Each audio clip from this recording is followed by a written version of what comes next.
शासनं वरेण्यं जटजूटमध्ये स्फुरदाङ्गवारिं महादेवमेकं स्मरामि स्मरारिम् महेशं सुरेशं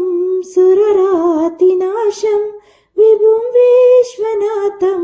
विभूत्यङ्गभूषं विरूपाक्षमिन्कर्ववात्नी त्रिनेत्रं सदानन्दमीडे प्रभुं पञ्चवक्त्रम् गिरीशं गणेशं गलनीलवर्णं गवेन्द्राधिरूढं गुणतीतरूपं भवं भास्वरं भस्मानभूषं भवानीकलत्रं भजे पञ्चवक्त्रम् गिरीशं गणेशं गलनीलवर्णं गवेन्द्राधिरूढं गुणतीतरूपं भवं भास्वरं भस्मानभूषं भवानीकलत्र भजे पञ्चवक्त्रम् शिवाकान्तशम्भो शशङ्कार्धमौळे महेशानशूलिं जटजूटधारि त्वमेको जगद्व्यापक विश्वरूपं प्रसीद प्रसीद प्रभु पूर्णरूपम् परात्मानीकं जगद्बीजमाद्यं निरीहं निराकारमोङ्कारवेद्यं यतो जाति पालयति न विश्वं तमीशं भजे लियति यत्र विश्वं न भूमिर्न चापो न वायुर्न वायु न चाकास्तमस्ति न तन्द्र न निद्रा न चोष्णं न शीतं न देशो न वेषो न यस्यस्ति मूर्तिः स्त्रीमूर्तितमिडे अजं शाश्वतं कारणं कारणानं शिवं केवलं भास्करं भासनामम् तुरीयं तमापारद्यान्ताहीनं प्रपद्ये पारं पावनं देतम् नमस्ते नमस्ते विभो विश्वमूर्ते नमस्ते नमस्ते चिदानन्दमूर्ते नमस्ते नमस्ते तपयोगगम्य नमस्ते नमस्ते श्रुतिज्ञानगम्य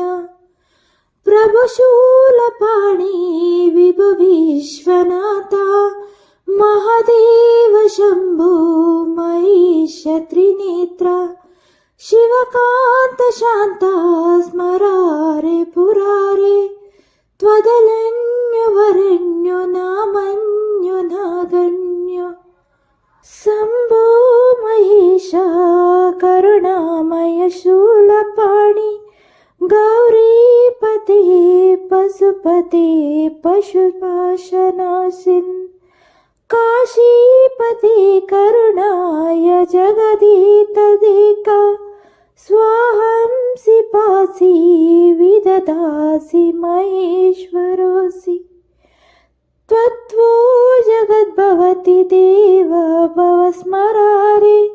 त्वयैव तिष्ठति जगन्मृण्ड विश्वनाथ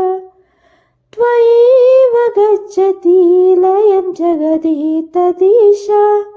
लिङ्गात्मके हर चराचर विश्वरूपिन्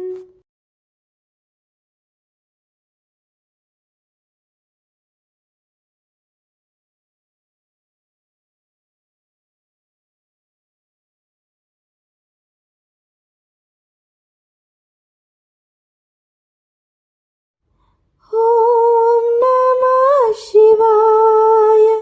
ॐ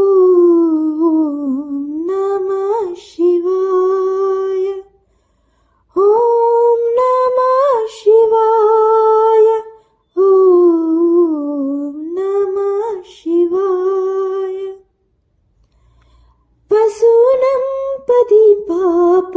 पाशं परेशं गजेन्द्रस्य कृतिवासनं वरेण्यं जटजूटमध्ये स्फुरदाङ्गवारिं महादेवमेकं स्मरामि स्मरारिम् महेशं सुरेशं सुररातिनाशं विभुं विश्वनाथं विभूत्यङ्गभूषं विरूपाक्षमिन्कर्ववात्नी त्रिनेत्रं सदानन्दमीडे प्रभुं पञ्चवक्त्रम् गिरीशं गणेशं गलनीलवर्णं गवेन्द्राधिरूढं गुणतीतरूपं भवं भास्वरं भस्मानभूषं भवानीकलत्रं भजे पञ्चवक्त्रम् गिरीशं गणेशं गलनीलवर्णं गवेन्द्राधिरूढं गुणतीतरूपं भवं भास्वरं भस्मानभूषं भवानीकलत्र भजे पञ्चवक्त्रम् शिवाकान्तशम्भो शशङ्कार्धमौळे महेशानशूलिं जटजूटधारिन् त्वमेको जगद्व्यापक विश्वरूपं प्रसीद प्रसीद प्रभु पूर्णरूपम् परात्मानीकं जगद्बीजमाद्यं निरीहं निराकारमोङ्कारवेद्यं यतो जाति पालयत्येन विश्वं तमीशं भजे लियति यत्र विश्वं न भूमिर्न चापो न वायुर्न वायु न चाकास्तमस्ति न तन्द्र न निद्रा न चोष्णं न शीतं न देशो न वेषो न यस्यस्ति मूर्तिः स्त्रीमूर्तितमिडे अजं शाश्वतं कारणं कारणानं शिवं केवलं भास्करं भासनामम् तुरीयं तमापारद्यान्ताहीनं प्रपद्ये पारं पावनं देतम् नमस्ते नमस्ते विभो विश्वमूर्ते नमस्ते नमस्ते चिदानन्दमूर्ते नमस्ते नमस्ते तपयोगगम्य नमस्ते नमस्ते श्रुतिज्ञानगम्य प्रभुशूलपाणि विभो विश्वनाथ महादेव शम्भो महेश त्रिनेत्र शिवकान्त शान्त स्मरारे पुरारे त्वदलन्यो वरण्यो नामन्यो नागन्यो शम्भो महेश करुणामय शूलपाणि गौरीपते पशुपते पशुपाशनाशिन् काशीपते करुणाय जगदीतदेका स्वाहंसि पासि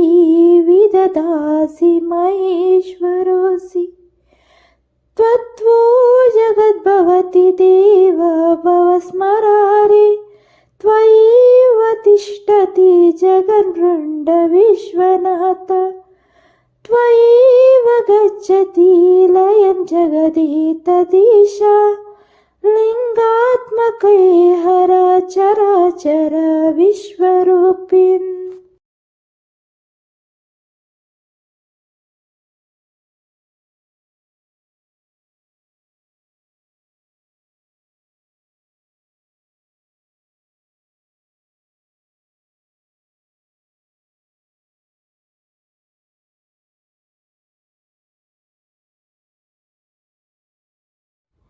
ॐ नमः शिवाय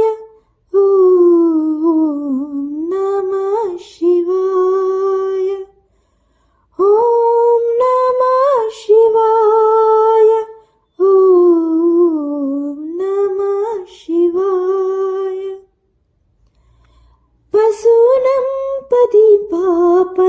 गजाननमखिलाशं परेशं गजेन्द्रस्य कृतिवासनं वरेण्यं जटजूटमध्ये स्फुरदाङ्गवारिं महादेवमेकं स्मरामि स्मरारिम् महेशं सुरेशं सुररातिनाशं विभुं विश्वनाथं विभूत्यङ्गभूषं विरूपाक्षमिन्कर्ववात्नी त्रिनेत्रं सदानन्दमीडे प्रभुं पञ्चवक्त्रम् गिरीशं गणेशं गलनीलवर्णं गवेन्द्राधिरूढं गुणतीतरूपं भवं भास्वरं भस्मानभूषं भवानीकलत्रं भजे पञ्चवक्त्रम् गिरीशं गणेशं गलनीलवर्णं गवेन्द्राधिरूढं गुणतीतरूपं भवं भास्वरं भस्मानभूषं भवानीकलत्रा भजे पञ्चवक्त्रं शिवाकान्तशम्भो शशङ्कार्धमौळे महेशानशूलिं जटजूटधारिन् त्वमेको जगद्व्यापक विश्वरूपं प्रसीद प्रसीद प्रभु पूर्णरूपम् परात्मानेकं जगद्बीजमाद्यं निरीहं निराकारमोङ्कारवेद्यं यतो जाति पालयत्येन विश्वं तमीशं भजे लियति यत्र विश्वं न भूमिर्न चापो न वायुर्न वायु न चाकास्तमस्ति न तन्द्र न निद्रा न चोष्णं न शीतं न देशो न वेषु न यस्यस्ति मूर्तिः स्त्रीमूर्तितमिडे अजं शाश्वतं कारणं कारणानं शिवं केवलं भास्करं भासनामम् तुरीयं तमपारद्यान्तहीनं प्रपद्ये पारं पावनं देतम् नमस्ते नमस्ते विभु विश्वमूर्ते नमस्ते नमस्ते चिदानन्दमूर्ते नमस्ते नमस्ते तपयोगगम्य नमस्ते नमस्ते श्रुतिज्ञानगम्य प्रभुशूलपाणि विभु विश्वनाथ महादेव शम्भो महेश त्रिनेत्र शिवकान्त शान्त स्मरारे पुरारे त्वदलन्यो वरण्यो नामन्यो नागन्यो शम्भो महेश करुणामय शूलपाणि गौरीपते पशुपते पशुपाशनासिन् काशीपते करुणाय जगदीतदेक स्वाहंसि पासि विददासि महेश्वरोऽसि त्वत्तो जगद्भवति देव भव स्मरारे त्वयैव तिष्ठति जगन्मृण्ड विश्वनाथ त्वयैव गच्छति लयं जगदीतदीश लिङ्गात्मके हर चराचर विश्वरूपिन्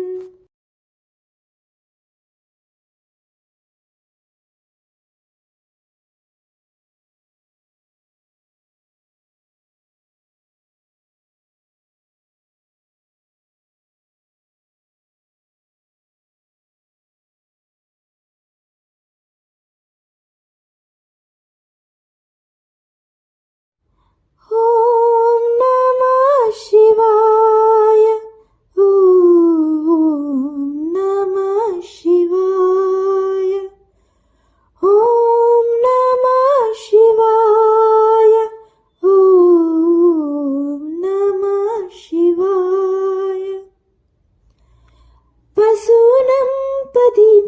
पापनाशं परेशं गजेन्द्रस्य कृतिवासनं वरेण्यं जटजूटमध्ये स्फुरदाङ्गवारिं महादेवमेकं स्मरामि स्मरारिम् महेशं सुरेशं सुररातिनाशं विभुं विश्वनाथं विभूत्यङ्गभूषं विरूपाक्षमिन्कर्ववात्नी त्रिनेत्रं सदानन्दमीडे प्रभुं पञ्चवक्त्रम् गिरीशं गणेशं गलनीलवर्णं गवेन्द्राधिरूढं गुणतीतरूपं भवं भास्वरं भस्मानभूषं भवानीकलत्रं भजे पञ्चवक्त्रम् गिरीशं गणेशं गलनीलवर्णं गवेन्द्राधिरूढं गुणतीतरूपं भवं भास्वरं भस्मानभूषं भवानीकलत्रा भजे पञ्चवक्त्रम् शिवाकान्तशम्भो शशङ्कार्धमौळे महेशानशूलिं जटजूटधारि त्वमेको जगद्व्यापक विश्वरूपं प्रसीद प्रसीद प्रभु पूर्णरूपम् परात्मानीकं जगद्बीजमाद्यं निरीहं निराकारमोङ्कारवेद्यं यतो जाति पालयत्येन विश्वं तमीशं भजे लियति यत्र विश्वं न भूमिर्न चापो न वायुर्न वायु न चाकास्तमस्ति न तन्द्र न निद्रा न चोष्णं न शीतं न देशो न वेषु न यस्यस्ति मूर्तिः स्त्रीमूर्तितमिडे अजं शाश्वतं कारणं कारणानं शिवं केवलं भास्करं भासनामम् तुरीयं तमापारद्यान्ताहीनं प्रपद्ये पारं पावनं देतं नमस्ते नमस्ते विभो विश्वमूर्ते नमस्ते नमस्ते चिदानन्दमूर्ते नमस्ते नमस्ते तपयोगगम्या नमस्ते नमस्ते श्रुतिज्ञानगम्य प्रभुशूलपाणि विभो विश्वनाथ महादेव शम्भो महेश त्रिनेत्र शिवकान्त शान्त स्मरारे पुरारे त्वदलन्यो वरेण्यो नामन्यो नागन्यो शम्भो महेश करुणामय शूलपाणि गौरीपते पशुपते पशुपाशनासिन् काशीपते करुणाय जगदीतदेका स्वाहंसि पासि विददासि महेश्वरोऽसि त्वत्तो जगद्भवति देव भव स्मरारे त्वयैव तिष्ठति जगन्मृण्ड विश्वनाथ त्वयैव गच्छति लयं जगदीतदीश लिङ्गात्मके हर चराचर विश्वरूपिन्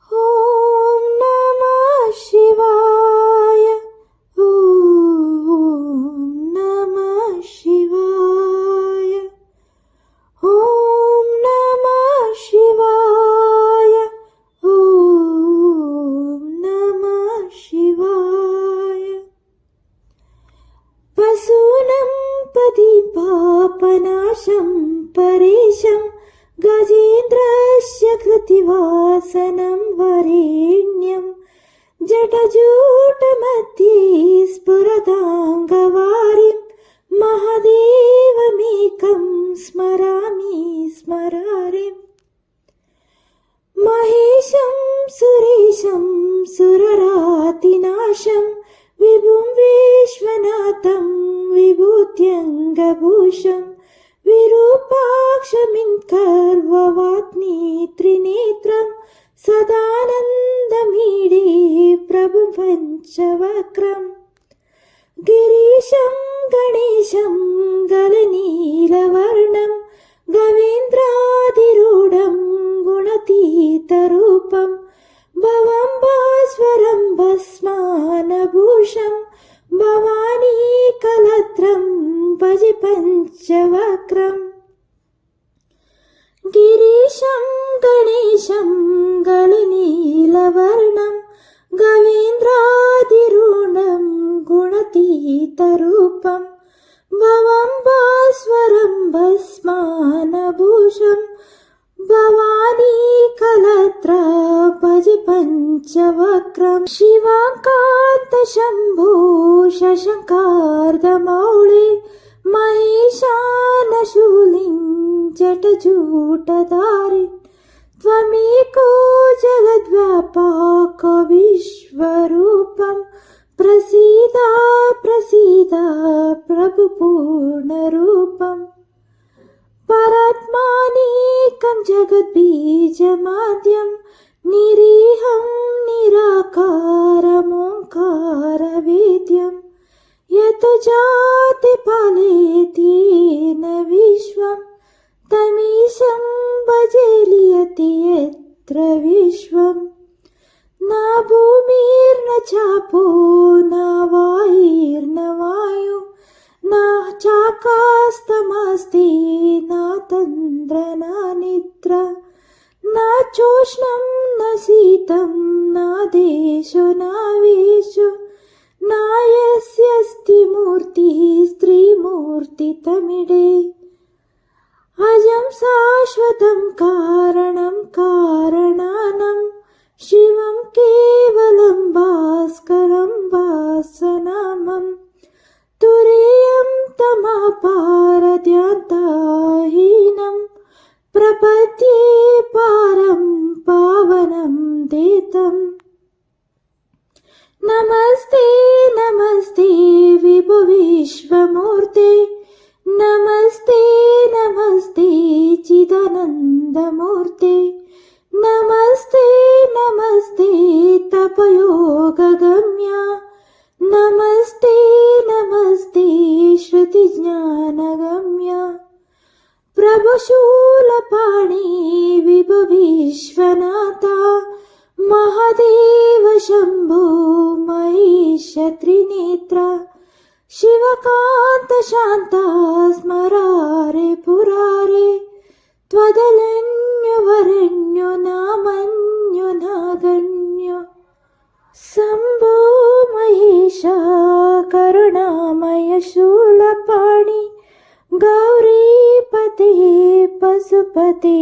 पशुपाशनासिन्